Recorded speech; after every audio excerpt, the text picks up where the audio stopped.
Hey guys, welcome to a special Sunday night edition of the Sports Note here on YouTube. Amidst all the chaos that we had at the start of the day, stemming from the chaos that actually happened Friday and Saturday night, the committee actually got some things right, and you're going to actually hear us talk about this live on a special Sunday night edition of the Wise Guy Sports Show here coming up at 8:30 a.m. I'm sorry, 8:30 p.m. Eastern Time tonight with a very special guest, and we'll talk more about that here towards the end of this show. We actually saw that naturally Georgia and Michigan are in deservedly as 1 and 2, as they should be. The chaos then became when USC couldn't handle business, lost to Utah for the second time this year, and then TCU could not get it done against Kansas State, falling in overtime. And again, that's the key. In overtime, it was a game that TCU was losing 28-17 just minutes into the fourth quarter, and then rallied and tied the game at 28 on a touchdown run with about 2 minutes to go from quarterback and Heisman hopeful Max Duggan. And then Duggan actually ended up converting a short pass for a 2 point conversion.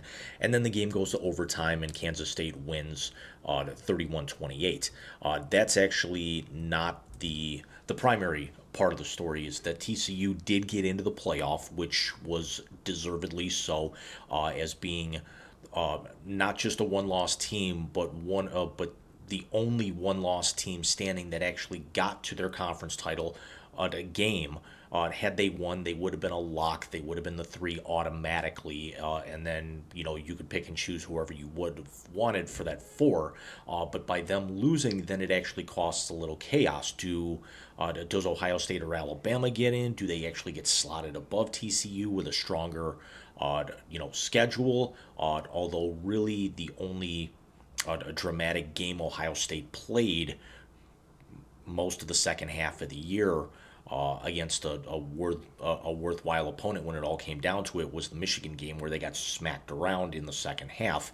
But TCU again rallying from two scores down late to tie the game and then lose in overtime. Again, a one-loss team going to overtime in your conference championship game. Absolutely, TCU deserved to get in, and deserved to get in at the 3. If TCU would have actually been the 4 and would have been ranked behind Ohio State, Mike and I actually had a little bit of banter about this earlier, and you're going to see exactly what my feelings are.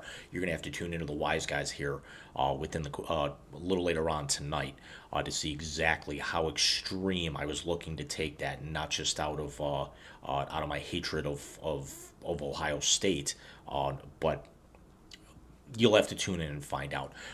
But with the idea of TCU now being the first Big 12 team not named Oklahoma to get into the playoff, and this is also their first BCS game since 2014, where they were the best one-loss team not to get into the. They were a group of they were a New Year's Six game. The playoff hasn't been around that long, but this is very, very big for a program that Sonny Dykes took over after leaving TCU's rival SMU after last season, and taking over for Gary Patterson, who, let's be honest, was the greatest coach in the history of the TCU program. Gary Patterson got TCU into the top 10 in the final year's rankings 3 times, really in the last 15 years, especially with TCU finishing third overall just a few years ago. They were a 7, they were a 9 in there.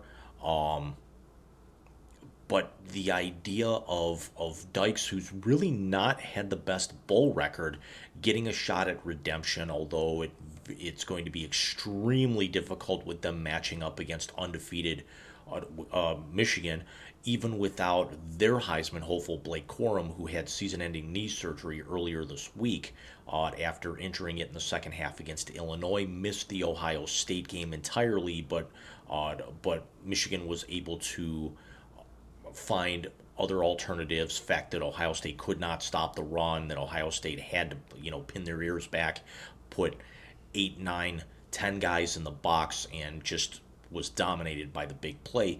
TCU, on the other hand, with Dugan. Dugan threw for 3,321 yards, 30 touchdowns, and 4 interceptions. I don't care how good CJ Stroud's numbers look for a conference that doesn't play a whole lot of defense, let's be honest. For Dugan to put up those level of numbers and have his team in the playoff, Dugan right now is my pick to be the Heisman Trophy winner, not just the front runner. And look at how it's gone.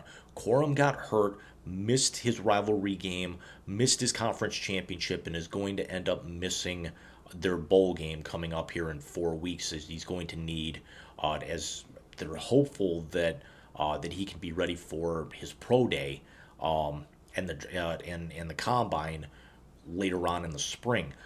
Hendon Hooker at Tennessee has a season-ending knee injury, and ends up missing some key games for Tennessee down the stretch. C.J. Stroud has a very good year and then folds like a house of cards in a tornado in the second half against Michigan. And it's the second straight year that Stroud has done that under pressure. Whereas Max Dugan really just got stronger and better when his team needed it, and they definitely needed it yesterday. I would have liked to have seen TCU go in undefeated, but I have absolutely no problem with them having the one loss, especially if that loss was to Kansas State, who's going to end up matching up with Alabama in the Sugar Bowl. But TCU, hats off to them for a great regular season. Let's actually see where this ends up going with them.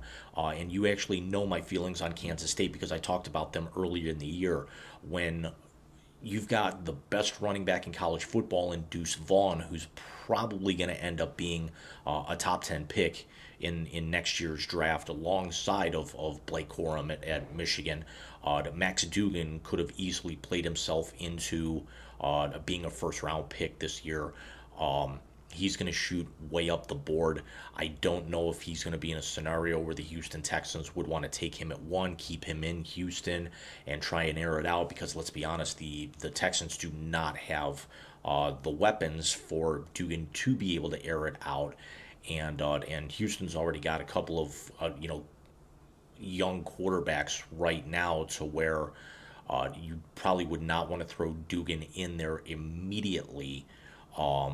And have him get absolutely ransacked, because Houston's going to be very bad for at least the next 2 to 3 years. The Trevor Lawrence thing is not turned around as fast as people would like in Jacksonville, and I don't know if Dugan is the guy to really kind of turn around a franchise day one.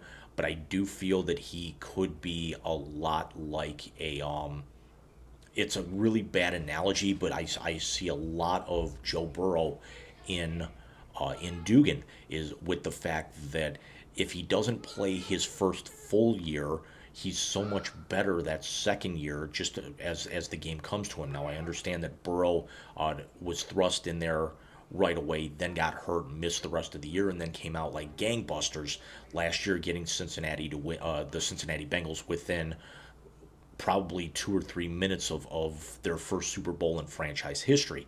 But this is definitely something where both of these matchups are going to be very, very intriguing coming up on New Year's Eve, and you're going to see us probably, break down these matchups on the Wise Guys here tonight. My thoughts immediately out of the chute is I see Michigan winning and ending TCU's run. I see Georgia running the score up on Ohio State, and then we're actually in for an absolute classic of a national championship game. Something we actually haven't. Something that would be nice considering some of the stinkers we've had in the finals the last few years here. But for the redemption factor of Dykes, the small TCU team coming out of the chute hot, keeping the roll going undefeated through Big 12 play, and then coming up just ever so short in their conference championship game and getting in. What a season! I gotta. But this is the kind of year that I would feel, as great as Kirby Smart's year was, as great as Jim Harbaugh's year was. I got to feel that this could put Sonny Dykes. He's definitely going to get some votes, and I think he's top three, if not the coach of the year in college football with the job that he did with that program, especially with the transition out of the Gary Patterson era after their up and down season a year ago. So let me know what you guys think. Did the committee get this right? Would you like would TCU have been four in your mind? Um, does does Ohio State even deserve to be there for not even getting to their conference championship game? Was somebody else more deserving? Where would you have slotted TCU had USC done their job as well? Would you have still put TCU at the three and USC at the four? Would you have flip flopped them? Would you actually have seen somebody maybe jump Michigan, even with Michigan being undefeated, and moving them to the three? So let me know what you guys think, and I will actually be seeing you guys live on YouTube and Twitch here in the next few minutes with my Browns react, and we're gonna go in on that one, and then you're gonna see us for a very special live edition of the Wise Guy Sports Show tonight, where we are likely going to be joined by Sports Illustrated writer Natalie Turks, a guest we have been waiting a very long time to talk with, and then our usual hijinks. We're going to talk some Cavaliers. We'll definitely talk some college football here, and then. And then we're actually going to kind of set the stage for our last show of the year coming up on Saturday night, December 17th. So I will see you guys here live on Twitch here very, very shortly. And we hope to see you guys live here tonight. Everybody take care.